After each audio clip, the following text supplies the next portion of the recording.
À 13h03, je vous parle maintenant du procès de Mehdi Nemmouche et de 4 co-accusés pour l'enlèvement, la séquestration de 4 journalistes français. Et ce procès se poursuit à la cour d'assises spéciale de Paris, où vous vous trouvez pour Europe 1, Jean-Baptiste Marty. Aujourd'hui, les otages vont se succéder à la barre et le récit de l'un d'entre eux, Édouard Elias, est glaçant. À la barre, vêtu d'un costume noir, Édouard Elias, 22 ans en 2013, raconte son arrivée à Alep en Syrie. 5 hommes nous arrêtent à un checkpoint. Là, je me dis, ça pue l'exécution sommaire, se remémore-t-il face au président. Et il poursuit. Ils nous mettent une cagoule sur la tête et nous embarquent. On nous dit que c'est l'État islamique.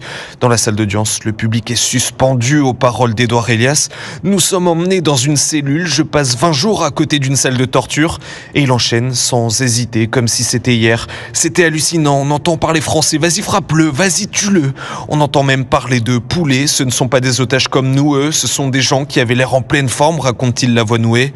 À chaque fois qu'on parlait français, qu'on sortait de la cellule, on se faisait lyncher. On se sentait vraiment visé par le geôlier français. Sur sa droite, dans le box, Mehdi Nemmouche ne lâche pas du regard l'ancien otage, très attentif. Aucune réaction sur son visage. Édouard Elias se tourne vers celui qu'il considère comme étant son ancien bourreau. Ce que j'ai entendu ces derniers jours, c'est bien cette voix, cette diction.